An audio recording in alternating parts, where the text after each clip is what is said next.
Diz assim a palavra de Deus: quando Jesus desceu do monte, grandes multidões o seguiram. E eis que um leproso aproximou-se e o adorou, dizendo: Senhor, se quiser, pode me purificar. Jesus, estendendo a mão, tocou nele, dizendo: quero sim, fique limpo. E no mesmo instante ele ficou limpo da sua lepra. Então Jesus lhe disse: olhe, não conte isso a ninguém, mas vá, apresente-se ao sacerdote e faça a oferta que Moisés ordenou, para servir de testemunho ao povo. Tendo Jesus entrado em Cafarnaum, um centurião se aproximou dele implorando: Senhor, o meu servo está na minha casa, de cama, paralítico, sofrendo horrivelmente. Jesus lhe disse: eu vou curá-lo. Mas o centurião respondeu: Senhor, não sou digno de recebê-lo em minha casa, mas apenas mande com uma palavra e o meu servo será curado. Porque também eu sou homem sujeito à autoridade. Tenho soldados às minhas ordens e digo a este: vá, ele vai. E a outro: venha, e ele vem. E ao meu servo: faça isto, e ele o faz. Ao ouvir isso, Jesus ficou admirado e disse aos que o acompanhavam: em verdade lhes digo que nem mesmo em Israel encontrei fé como esta. Digo a vocês que muitos virão do Oriente e do Ocidente e tomarão lugar à mesa com Abraão, Isaque e Jacó no reino dos céus. Mas os filhos do reino serão lançados para fora, nas trevas. Ali haverá choro e ranger de dentes. Então Jesus disse ao centurião: vá, e seja feito conforme você crê. E naquela mesma hora o servo do centurião foi curado.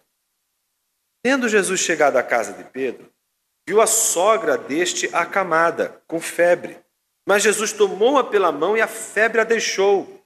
Ela se levantou e passou a servir. Ao cair da tarde, trouxeram a Jesus muitos endemoniados, e apenas com a palavra expulsou os espíritos e curou todos os que estavam doentes, para se cumprir o que fora dito por meio do profeta Isaías. Ele mesmo tomou as nossas enfermidades e carregou as nossas doenças. Oremos. Pai querido, fale ao nosso coração através de tua palavra. Contamos com súplicas com teu Espírito, que ele ilumine nossa mente, porque sem a luz do teu Espírito, mestre interior de nossas almas, jamais seríamos capazes de entender o que a tua palavra tem a nos dizer e alcançar o evangelho que nos salva. Te agradecemos por esta palavra e pelo teu Espírito nesta manhã. E fazemos isso no nome de Jesus, aquele que tem toda a autoridade no céu e na terra. Amém. Certos conflitos despertam inevitavelmente a expectativa de que uma explosão a qualquer momento pode acontecer.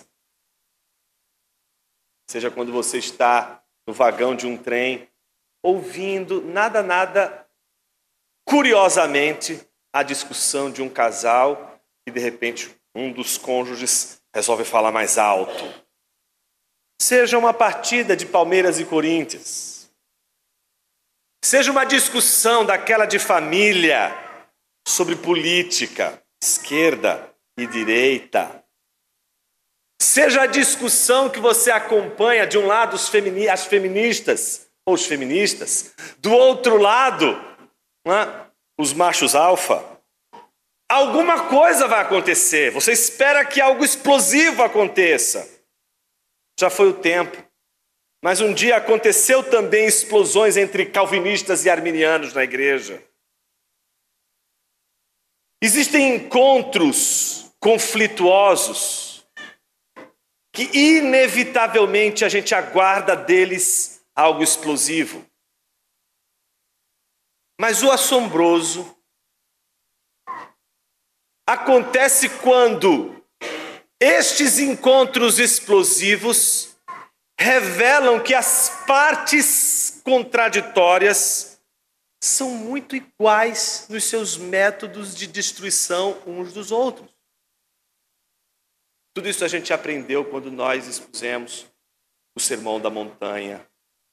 Quando Jesus o tempo todo faz questão de mostrar que as partes que estão em litígio estão lutando uma contra a outra, buscando uma superar a outra, uma vencer a outra, às vezes pode se degenerar a ponto de se tornarem tão parecidos, apesar das causas serem tão contrárias. Inimigos mortais podem se parecer tanto. Podemos experimentar também uma explosão semelhante quando Jesus vem ao mundo. Quando Jesus se encontra com o seu maior oponente, o mundo. Não há como Jesus estar no mundo e esse encontro não ser explosivo. Há uma inimizade entre Cristo e o mundo. Se espera, portanto, o conflito entre Cristo e o mundo. Mas a natureza do conflito de Jesus e o mundo é diferente da natureza de todos os conflitos que você e eu nos enfiamos.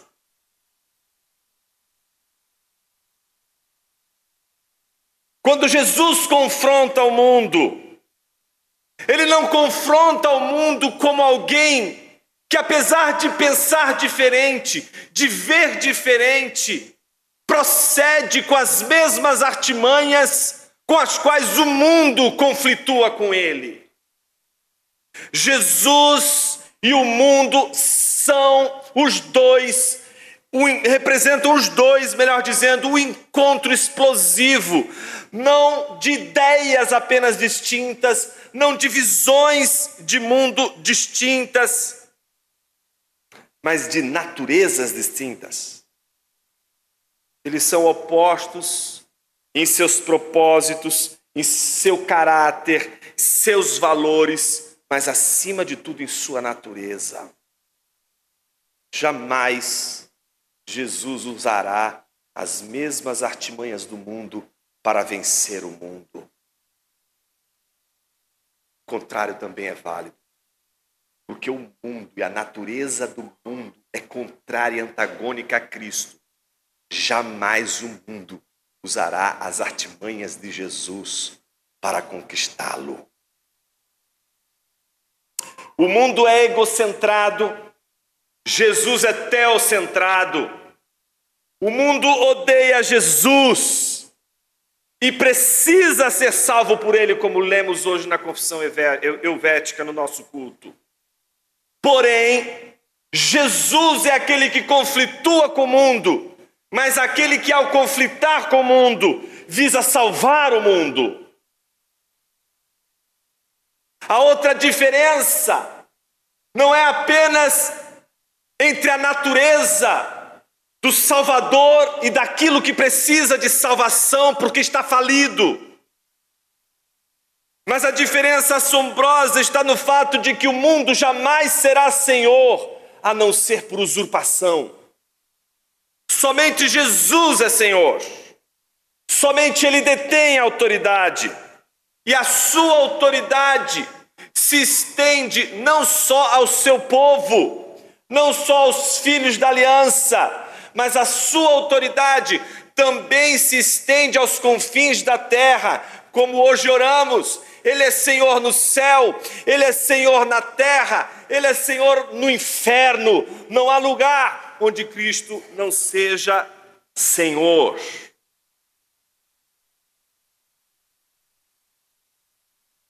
Portanto, é explosivo o encontro de Jesus com o mundo.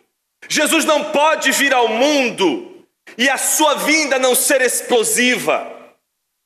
Jesus não pode estar no mundo e a sua presença em relação ao mundo não ser explosiva.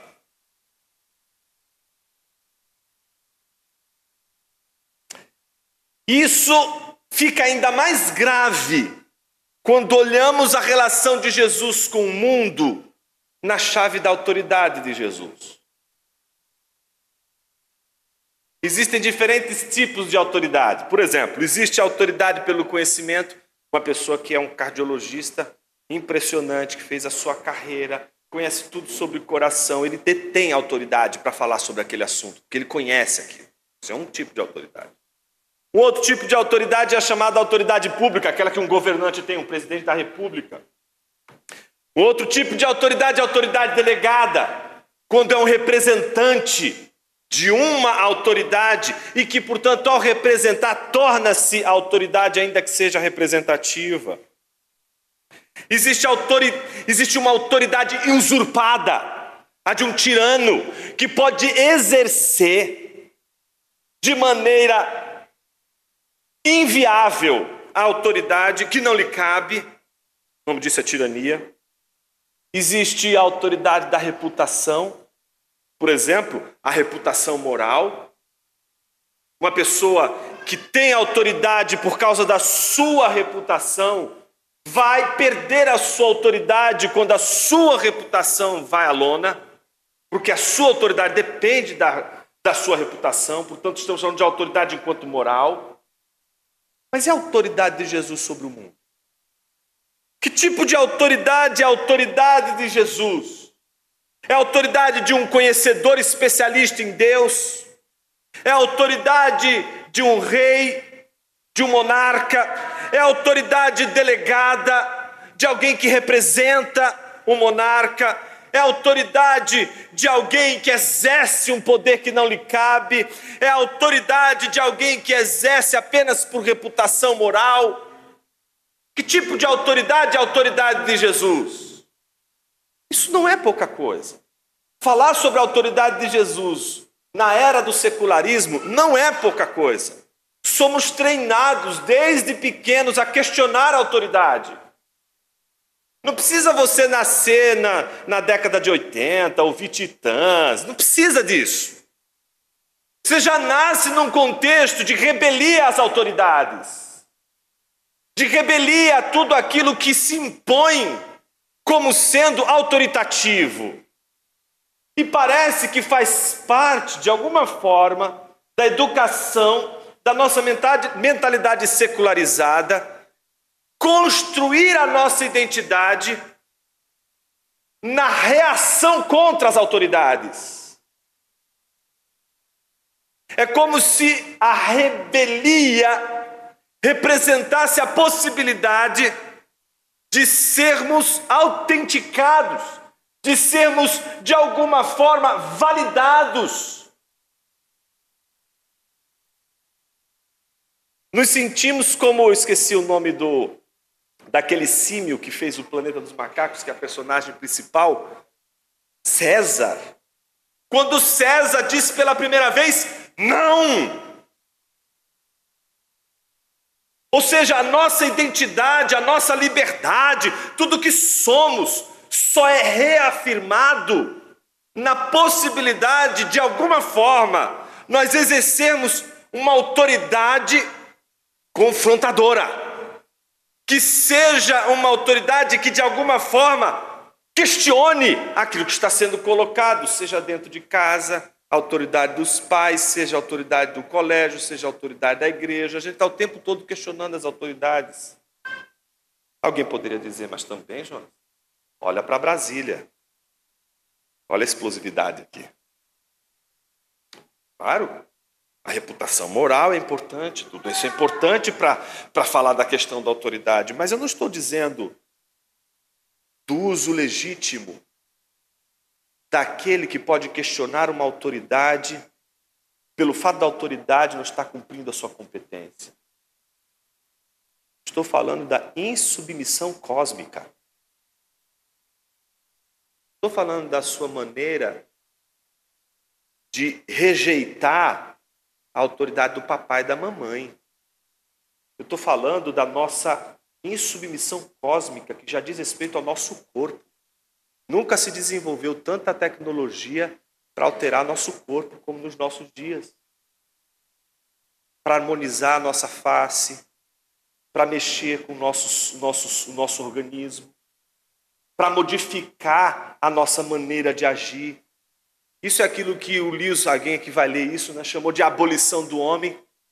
Não poderia ter sido outra consequência da morte de Deus, a não ser a abolição do homem. Poucos sabem, mas Lewis, quando escreveu a abolição do homem, estava respondendo a Nietzsche. Cai a ciência. Se existe a morte de Deus, então na sequência existe a morte do homem. Só que a morte do homem é chamada de abolição, destruição, aniquilação do humano.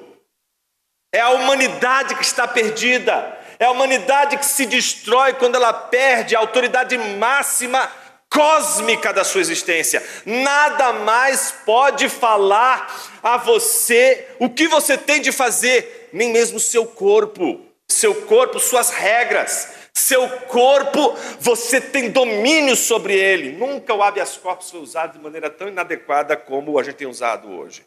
O tenha-se o corpo, não como ter a liberdade, o ter o corpo como sendo propriedade privada, como se fosse meu corpo, e eu tivesse autoridade para fazer com o meu corpo o que eu bem quero e desejo. Somos uma civilização que questiona a autoridade dos seus fundamentos cósmicos. No problema do mal, no problema do sofrimento, isso aparece entre crentes, que diante do grande abismo da dor e do sofrimento, diante de um sofrimento que não consegue se explicar as razões, Deus me abandonou, Deus não está mais comigo, então agora vou dar vazão àquilo que eu realmente penso do mundo. Como a gente lida com a autoridade? Será que a Bíblia tem algo a nos dizer sobre isso? Será que a Bíblia tem algo a nos dizer sobre como viver no secularismo, onde a autoridade é questionada? O que a Bíblia diz para mim, que sou um cristão, que quando chego na esfera pública e falo de padrões morais, sou questionado? O que significa se submeter à autoridade de Cristo num mundo que não se submete a Cristo? Como lidar com ética, moral, com a vida no mundo que nós vivemos? E aí você naturalmente vai se fazer a pergunta, mas Jonas, a gente só leu sobre milagres hoje. Você está falando de autoridade? Se você tivesse assistido, não é? A série de sermões da montanha, você já saberia por que está fazendo esse movimento. A gente está continuando a série de Mateus desde o Sermão da Montanha. E o Sermão da Montanha, ele foi não só o movimento de Jesus trazer ensino com a sua palavra, mas mostrar que ele não só veio cumprir a lei, mas ele veio estabelecer a vontade do Pai. E é curioso, e se vocês lembram, quando terminamos o Sermão da Montanha, Jesus vai contando aquela história do homem prudente e do homem imprudente. O homem prudente constrói a sua casa no fundamento. O homem imprudente não constrói a sua casa no firme fundamento. E o que é o homem prudente que constrói a casa no firme fundamento? É aquele que escuta a palavra de Deus. Termina Jesus falando exatamente isso. Todo aquele que ouve as minhas palavras e não as pratica, será comparado a um homem insensato. E ao terminar de colocar os dois fundamentos, o imprudente, o insensato, o tolo, o prudente, o sábio, o piedoso, ao contrastar os dois, Jesus termina o seu sermão e Mateus faz questão de dizer, observe, versículos 28 e 29. Quando Jesus acabou de proferir estas palavras, as multidões estavam maravilhadas com a sua doutrina. Elas estavam maravilhadas com os milagres que Jesus havia feito. Elas estavam maravilhadas com os exorcismos que Jesus havia realizado. Porque uma multidão seguiria a Jesus. Mas elas estão maravilhadas, não pelos exorcismos, não pelas curas, não pelos milagres, mas pelo ensino da doutrina. E há uma razão. Veja o versículo de número 29. porque ele as ensinava como quem tem autoridade e não como os escribas, aqueles que eram vistos como autoridade, aqueles que davam a palavra final para a interpretação das questões polêmicas da Bíblia, aqueles que tinham autoridade para poder conduzir a comunidade religiosa. Jesus, portanto, é visto pelas multidões como alguém que ensina diferente, porque é visto como alguém que ensina com uma autoridade, mas uma autoridade diferente. Ora, o que foi isso que até uma multidão foi capaz de perceber? A multidão, ela é a mais insensível de todas as personagens que seguem a Jesus. As multidões representa a personagem na vida e ministério de Jesus que menos entende o ministério de Jesus. Mas as multidões são capazes de perceber, de captar que há algo diferente na fala de Jesus, há uma autoridade na fala de Jesus. Elas não sabem muito bem o que é, mas elas sabem que Jesus fala diferente de um escriba. A pergunta é por quê? A resposta vem a seguir, no texto que nós lemos nessa manhã. O texto pode ser observado em 4 partes. E essas 4 partes correspondem a 4 sinais e maravilhas que testemunham a autoridade de Jesus.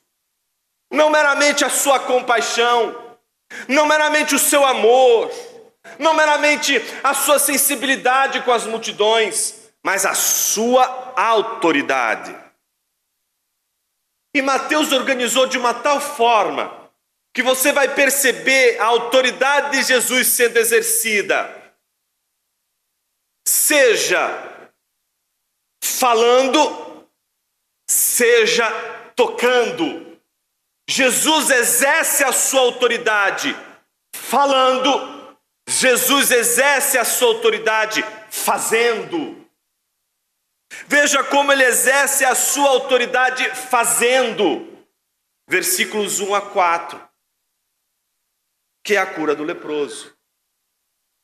Quando lemos versículos 5 a 13, o que descobrimos? Na cura do servo do centurião, um Jesus usando a sua autoridade falando. Quando a gente observa o terceiro milagre, a cura da sogra de Pedro, dos versículos 14 a 15, nós vemos novamente Jesus fazendo. E por fim, nos exorcismos e curas, versículos 16 e 17, nós vemos Jesus novamente exercendo a sua autoridade pela palavra. Então observe a ordem: toque, palavra, toque, palavra. Mateus ordena os 4 sinais: um sinal de toque, um sinal de palavra, um sinal de toque, um sinal de palavra. O primeiro sinal de toque é a cura do leproso. O segundo sinal de toque é a cura do servo do centurião. Desculpa, o segundo sinal, que é o sinal de palavra, é a cura do servo do centurião. O terceiro sinal, que é o sinal de toque, é a cura da sogra de Pedro. E o quarto e último sinal é um sinal também de palavra, e é o dos exorcismos e curas que acontecem ao final, ao cair da tarde. Observemos o primeiro milagre, a cura do leproso.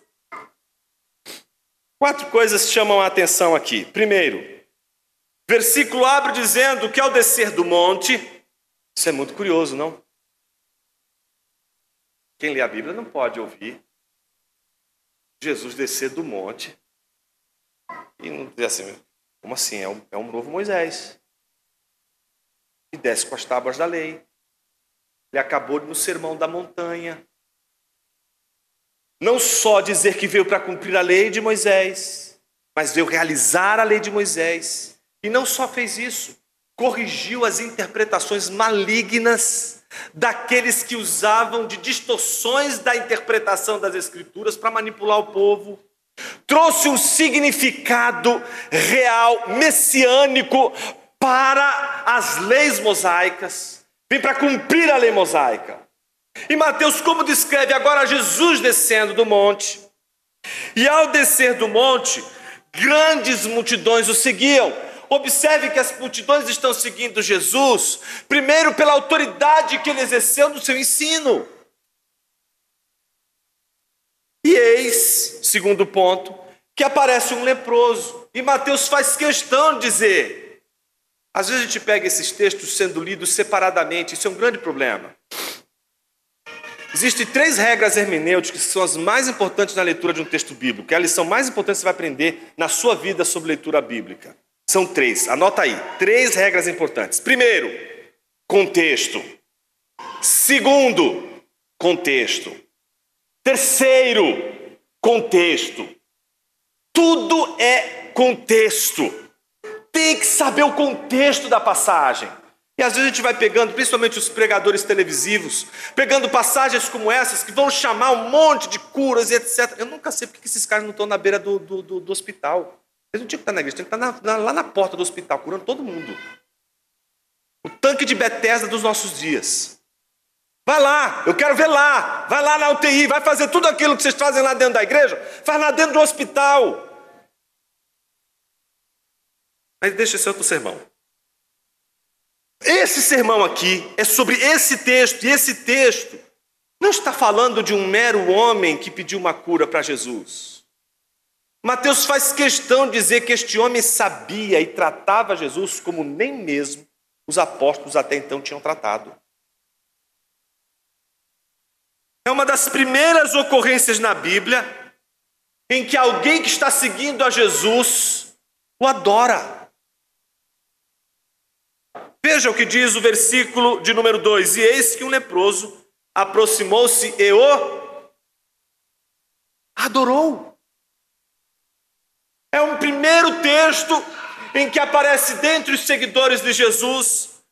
Não é alguém que chega assim dizendo: Senhor, eu estou aqui precisando de um milagre. É alguém que, em primeiro lugar, adora ao Senhor, se aproxima dele, adora ao Senhor. Mas ao mesmo tempo, na sua adoração, ele tem uma súplica. Ele é um leproso. E qual é o problema de um leproso que é crente? Qual é o problema de um leproso que é crente? Naquele contexto, não pode ir para a igreja. Ele está afastado. Ele está separado. Ele não pode estar junto das pessoas. Ele é considerado impuro. Ele não pode ir para o templo. Ele não pode estar na sinagoga. Ele não pode estar com ninguém. Mas ele está ouvindo os ensinos de Jesus. A revelia da multidão, que poderia excluí-lo, não sabemos como ele conseguiu essa façanha. De no meio da multidão, sendo um leproso. E veja, a punição para um leproso que tocasse alguém era terrível. Mas ele de dentro da multidão se aproxima de Jesus e diz a ele: Senhor. Esse é o primeiro movimento dele. Chamar Jesus pelo nome que você só chamaria Yahvé. Chamar a Jesus por um título que cabe a Deus. Ele chega diante de Jesus e diz: Senhor, se quiser, pode me purificar. Qual é a reação de Jesus? Um profeta jamais faria o que Jesus fez. Jamais diria o que Jesus diz. Jamais faria e jamais diria o que Jesus diz. Veja, na mesma hora Jesus estendeu a mão, tocou nele e depois disse. Então, palavra com palavra, ação com ação. A ação primeira do leproso é adorar. E a primeira reação de Jesus foi tocá-lo. Quando ele apresenta o discurso, Jesus não diz para ele: olha, eu tenho um curso. Jesus não olha para ele e diz assim: eu tenho um livro. Jesus, em primeiro lugar, estende a mão. Jesus toca o leproso.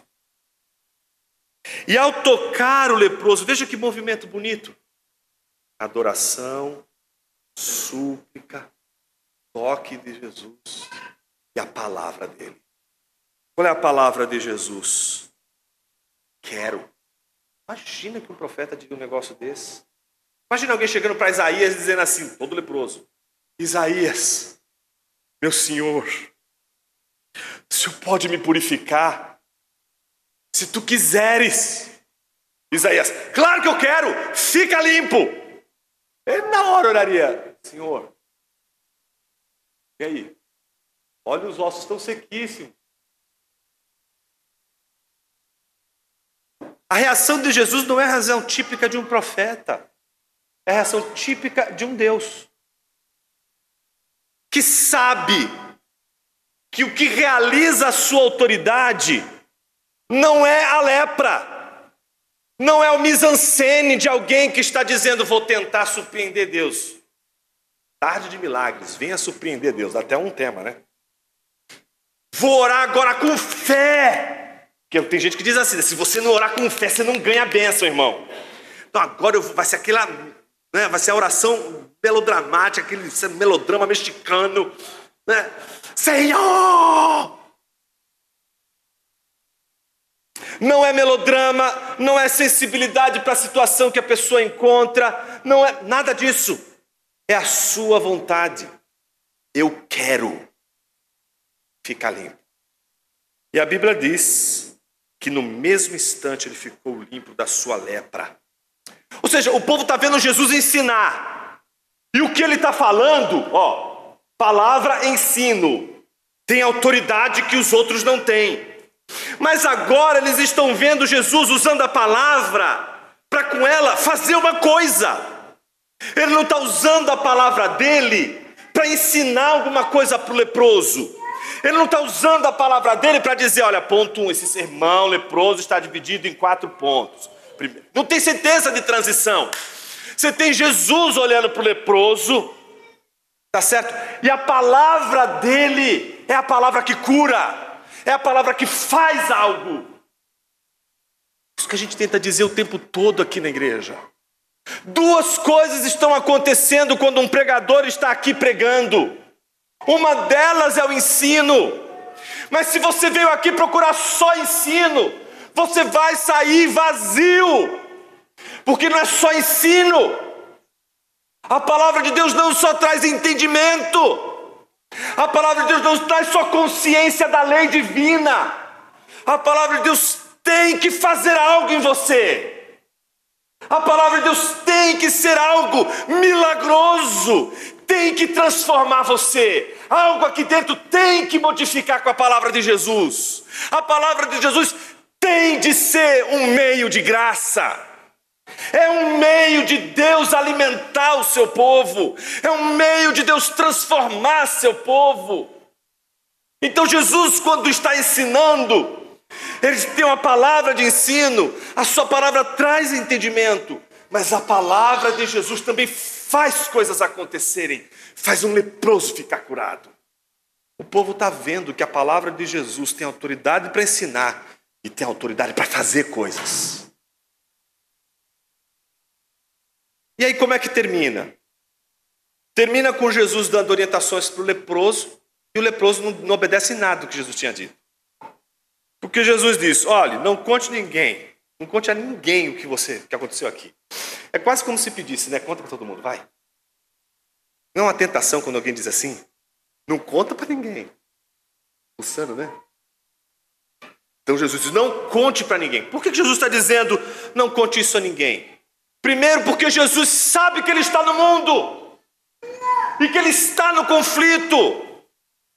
Jesus sabe que ele está em tensão, a sua vida está num ambiente explosivo, a qualquer momento isso aqui vai explodir. Jesus sabe que ele está em tensão com o mundo, que agora o mundo está recebendo a sua presença, e ao receber a sua presença, o mundo vai se levantar contra Jesus.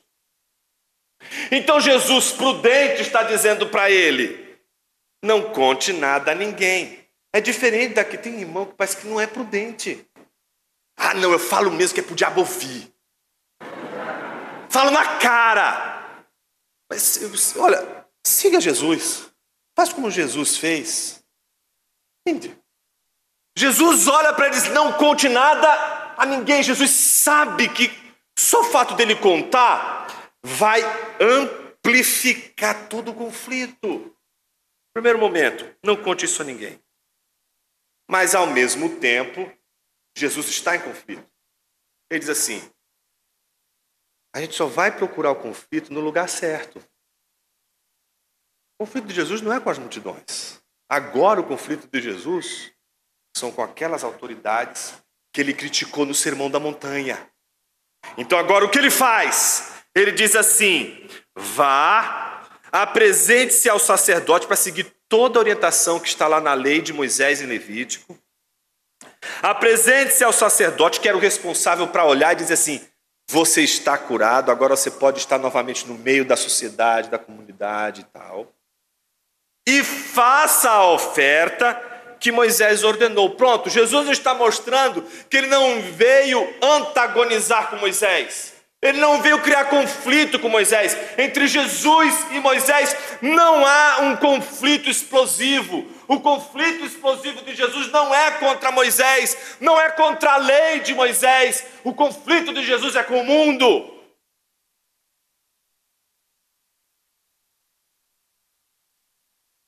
Faça a oferta que Moisés ordenou para servir de testemunho ao povo.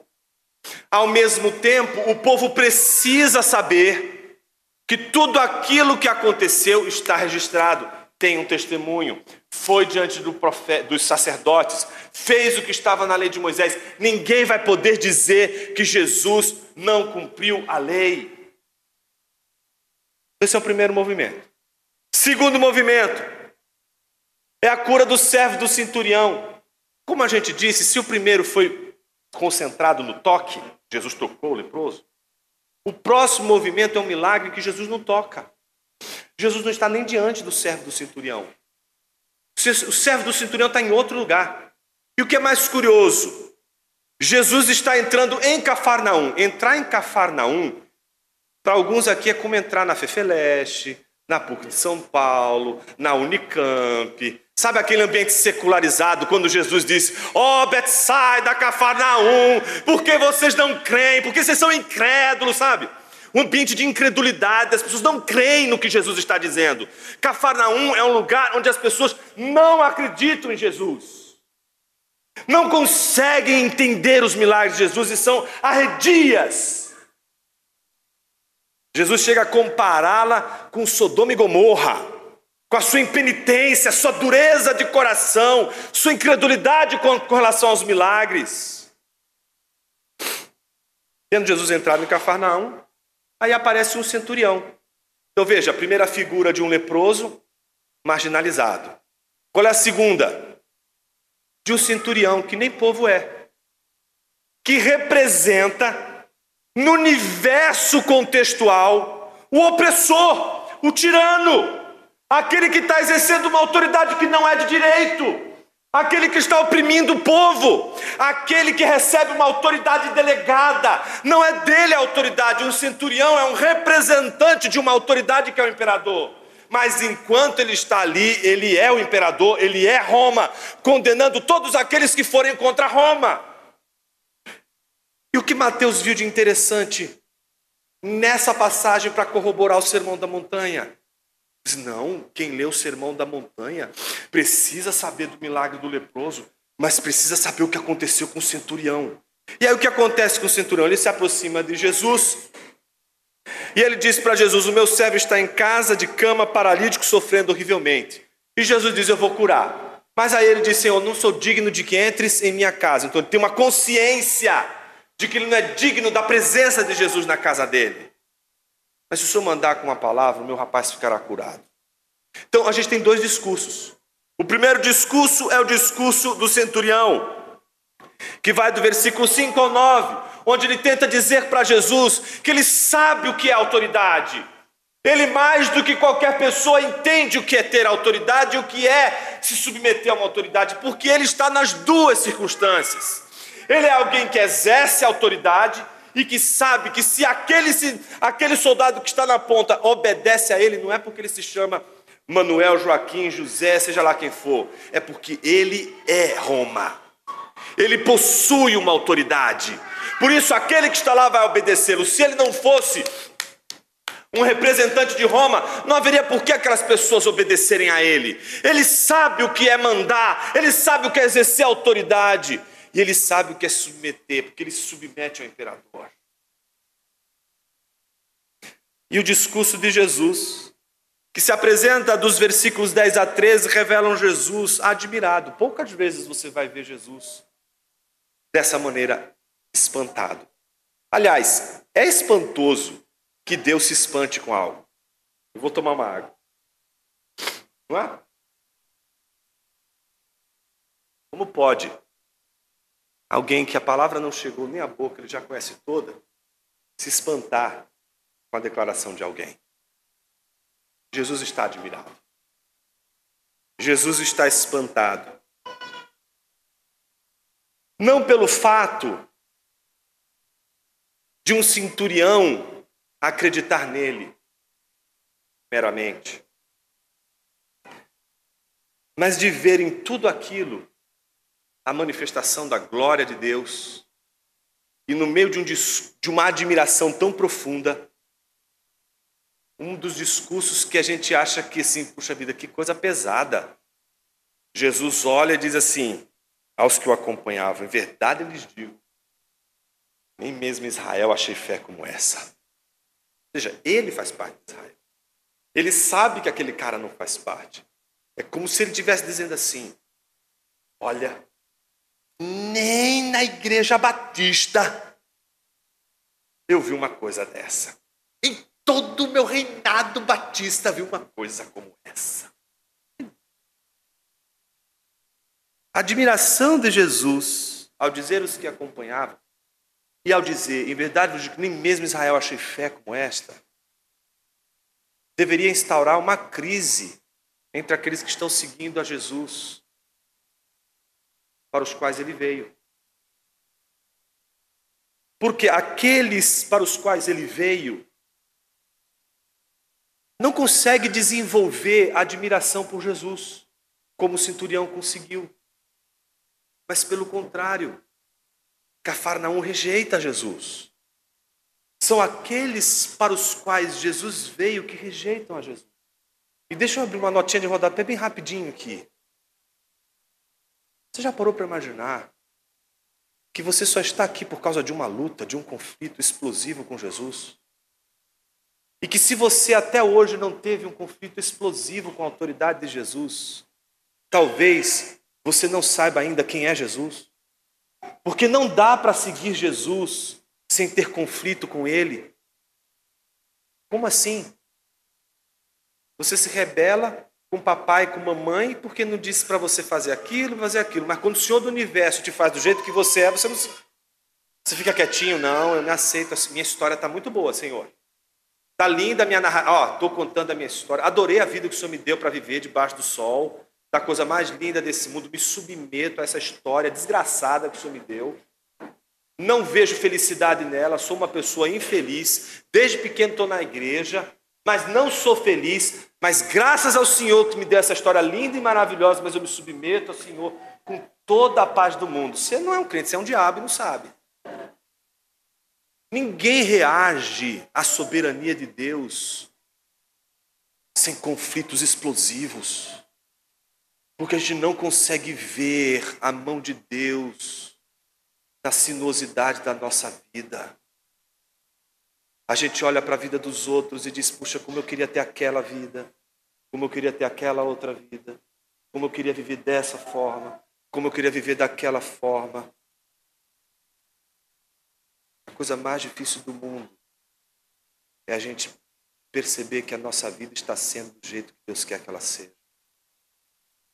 E é por isso que a discussão fica difícil. Porque no feed do Instagram, ela fica bem bonitinha. Porque lá no feed do Instagram, a gente só mostra os momentos de glória, os momentos de triunfo, os momentos de felicidade, os instantes de alegria. Mas o conflito a gente esconde. E é nesse conflito que Deus está fazendo você. Nós não somos aquela figura do self-made man. Né? Você não se faz, se reconstrói a partir do nada. Você é feito, você é talhado por Deus. Deus te faz. Isso é cósmico. Isso é da ordem dele. Isso é do que ele faz. E a minha pergunta para você nessa manhã: por que é tão difícil se submeter a ele? Por isso Jesus vai dizer: estou admirado, porque entre aqueles que professam a fé, esses diriam: glória a Deus, porque o Senhor está talhando a minha vida. Glória a Deus, porque nessas coisas difíceis da vida que eu estou tendo que passar e que eu jamais passaria, estou passando. Porque aqui o Senhor está trabalhando com uma coisa que eu não sei lá o que é, mas está mexendo comigo. Glória a Deus, porque eu não sei no que eu vou me tornar. Mas eu sei que a minha vida toda está nas tuas mãos. E o fim da obra do Senhor nunca é uma obra inútil. O Senhor nunca deixa uma obra inacabada. As torres de Babel são nossas, mas a obra é de Deus. E a obra de Deus tem um fim. E a obra de Deus só termina quando Ele dá o seu retoque final. E é Ele quem faz o começo, é Ele quem faz o fim da história. Mas no meio do caminho a gente fica numa luta, num conflito. Por quê? Eu não vou revelar isso agora não. Está acabando o sermão. Essa é a conclusão. Acontece duas outras coisas depois do discurso de Jesus. Está maravilhado, porque a autoridade representada por aquele homem, consciência da autoridade representada por aquele centurião é incrível. Jesus mesmo está dizendo: Abraão, Isaac e Jacó tomarão essa mesa. Ele está dizendo: olha, não adianta você criar aqui uma ideia de que judeus e não judeus, porque dizendo que os não judeus Jesus rejeitou. Não, tem Abraão, Isaac e Jacó na mesa. Então esquece, Jesus não está falando de judeus e não judeus. Jesus está falando de gente submissa à autoridade. E aqueles que deveriam ser mais submissos a Cristo são aqueles que estão mais lutando contra Ele.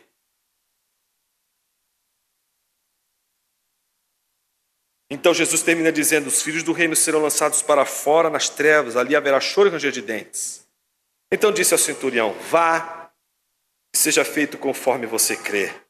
E naquela mesma hora, o servo do centurião foi curado. Jesus não toca, Jesus não põe a mão no paralítico. Jesus apenas diz a ele: vá, ele está curado. Terceiro milagre. Eu vou evitar qualquer piadinha aqui. Mas é o milagre, o famoso milagre da cura da sogra de Pedro. Alguns já conhecem as mais famosas. Mas quando Jesus chega à casa de Pedro, o que talvez para muitos seja o motivo pelo qual Pedro perseguia tanto Jesus, viu a sogra deste acamada, porque quem viu foi Jesus, não foi ele.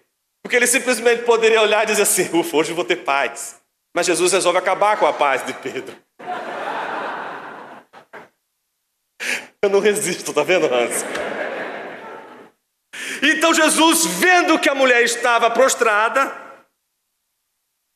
acamada, a Bíblia não diz que Jesus aproximou da sogra de Pedro e diz assim: eu tenho um curso maravilhoso. Faz esse curso que sua vida não tem curso, não tem nada, não tem discurso, não tem fala, tem toque. Olha o toque. Jesus tomou-a pela mão e a febre a deixou. Toda pessoa que manifestasse qualquer tipo de febre, febre não era sintoma naquela época. Febre era doença. Está com febre, está impuro. Passou a febre, ok. Se apresente ao sacerdote. Ok, passou a febre, agora você está puro de novo. Então ela não podia ser tocada. E mais uma vez Jesus toca e é curado. Mateus está dizendo para a gente o quê? Que o poder de Jesus é maior do que o poder da enfermidade no corpo daquelas pessoas.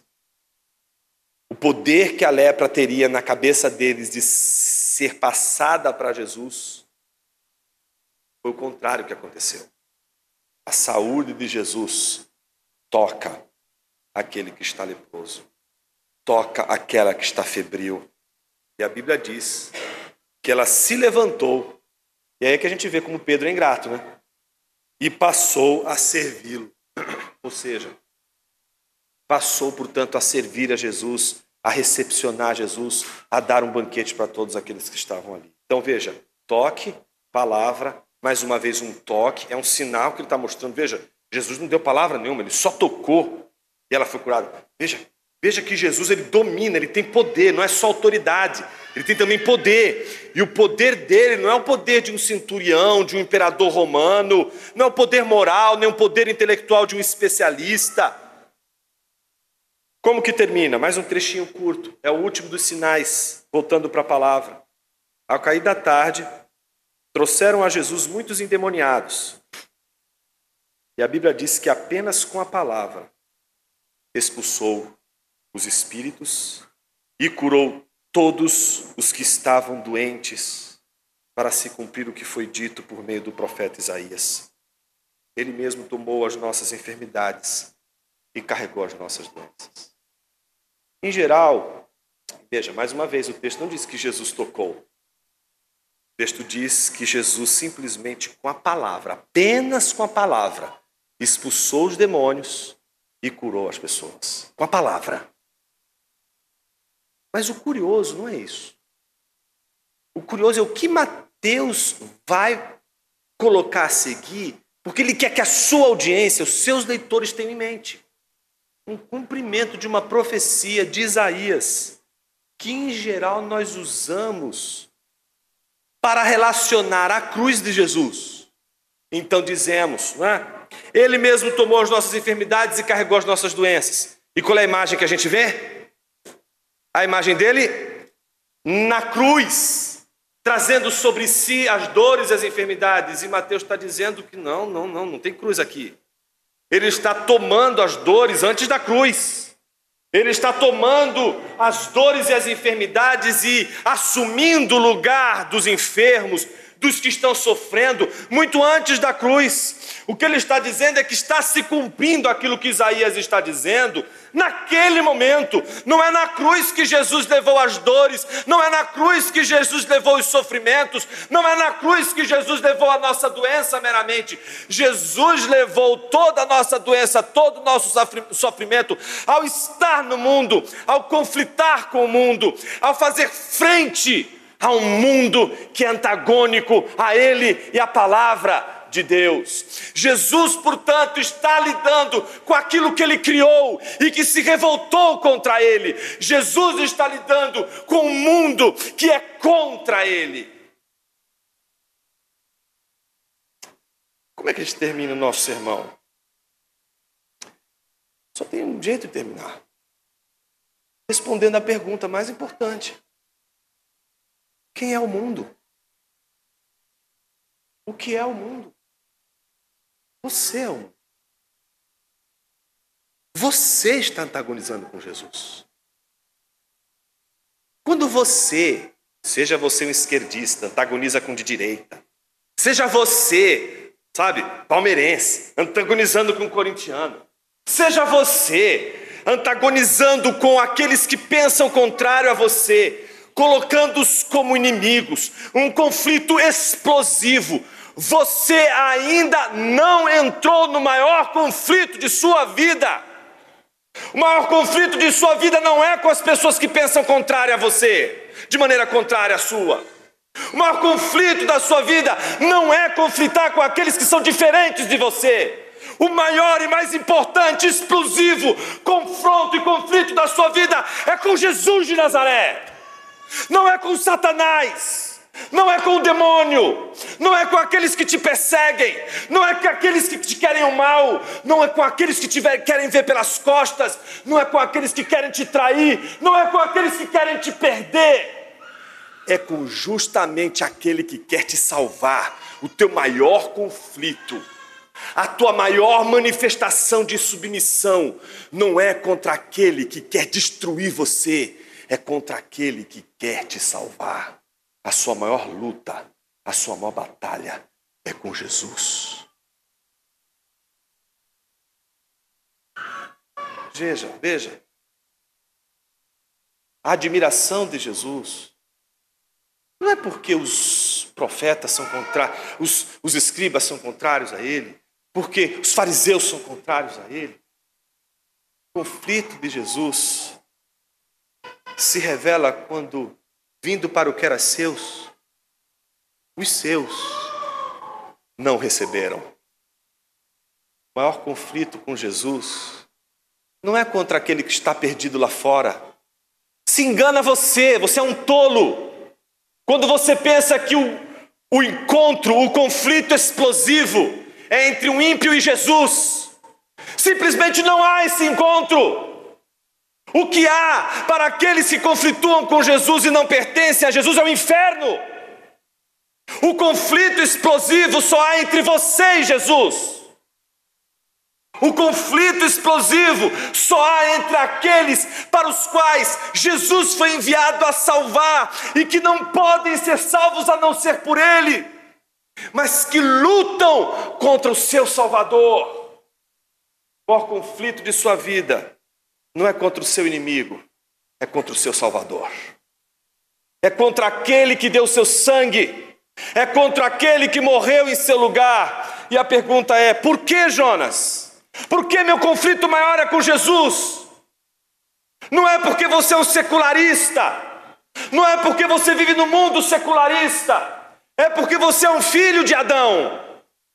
E sendo um filho de Adão, você carrega o mundo em você, você carrega a rebelião em você. O tempo todo você está rebelando contra a vontade de Deus. O tempo todo você está se tornando insubmisso à vontade de Deus. O tempo todo você está negando a vontade de Deus.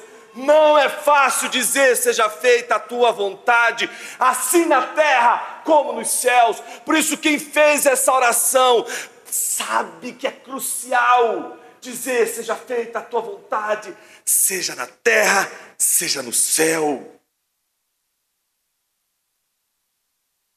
Jonas, eu achei que a gente ia falar mal dos ímpios, porque eles estão em conflito com o Senhor. A gente está falando mal da gente mesmo. Claro, né? Esse é o nosso problema. Não enxergar. Caminhar com Jesus é encontrar esse conflito todos os dias. Quando você está diante da potencialidade dos seus prazeres, quando você olha e diz: eu mereço esse descanso, estou trabalhando tanto. Quando você acha que pode administrar a sua vida de todas as formas, a dizer: olha, nesse momento eu vou fazer isso, naquele momento eu vou fazer isso, e desenha um quadro da sua história e diz assim: essa é a história da minha vida. Aí Deus vai mostrando tudo ao contrário, vai frustrando você em todos os momentos. E você está frustrado com Deus, porque a sua história não dá certo. Mas é essa sua história que vai te levar ao fracasso. Se existe uma maneira de perder essa batalha e do mundo se perder, é quando o mundo realmente consegue fazer aquilo que só pode ser feito quando Jesus realiza a sua obra e entrega o mundo às suas próprias paixões. Ele simplesmente liberta o mundo.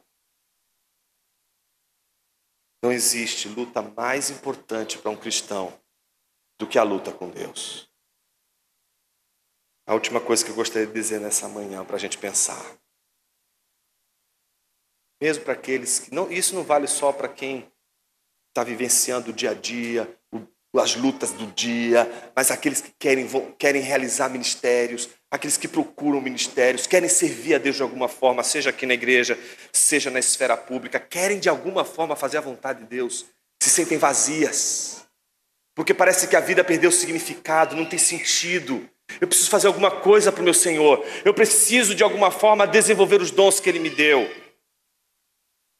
Nenhum sim, observe, nenhum sim que você der a Deus será mais valioso do que aquele sim que vier depois de um não. Todas as vezes que você der um sim, sem antes dar um não, talvez você pensou, talvez você nem pensou, talvez você nem tinha ideia do que você estava fazendo. todas as vezes que a gente diz um sim para Deus, ele só pode ser dado genuinamente se você lutou com ele. Porque Deus não vai te pedir nada que não te custe algo. Ah, mas e a cruz? Não, isso já está certo. Eu não estou falando de ímpio. Você está salvo, irmão. Está salvo. Jesus já fez o que tinha que fazer. A gente não está falando de salvação pelas obras, não. A gente está falando do depois. Você está salvo. Você está redimido. Deus te salvou. Amém, aleluia, glória a Deus. Ponto. Deus não vai exigir nada de você que não te custe algo. A minha pergunta para você é: o que custa a sua obediência a Jesus dentro do custo da obediência de Jesus a Deus em dar seu sangue por você? A nossa maior e mais terrível decepção na vida vai se encontrar sempre na nossa insubmissão a Deus. E por incrível que pareça, o maior sinal da conversão é a tristeza profunda de alguém que diz não ao seu Senhor. E que sabe que só poderá ser salvo se esse não, como Jesus transformou água em vinho, for transformado em um sim. Um sim de verdade.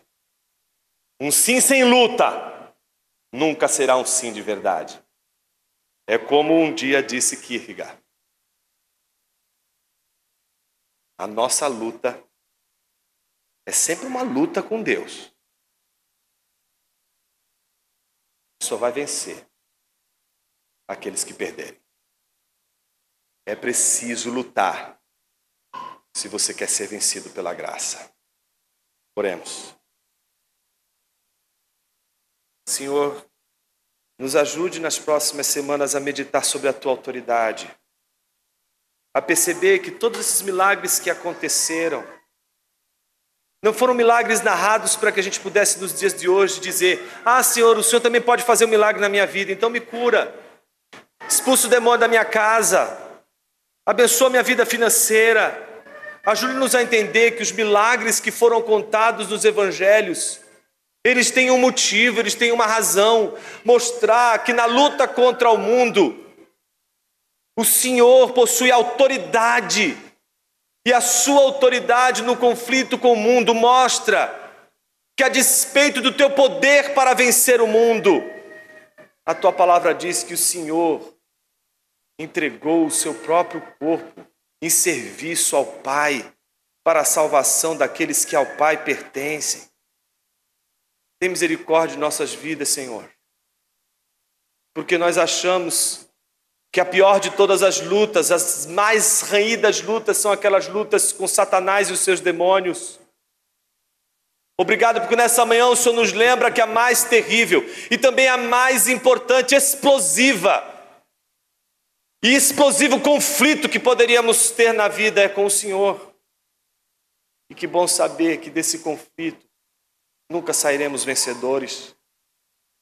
E nesse conflito, ou seremos simplesmente destruídos, ou redimidos, mas jamais vencedores.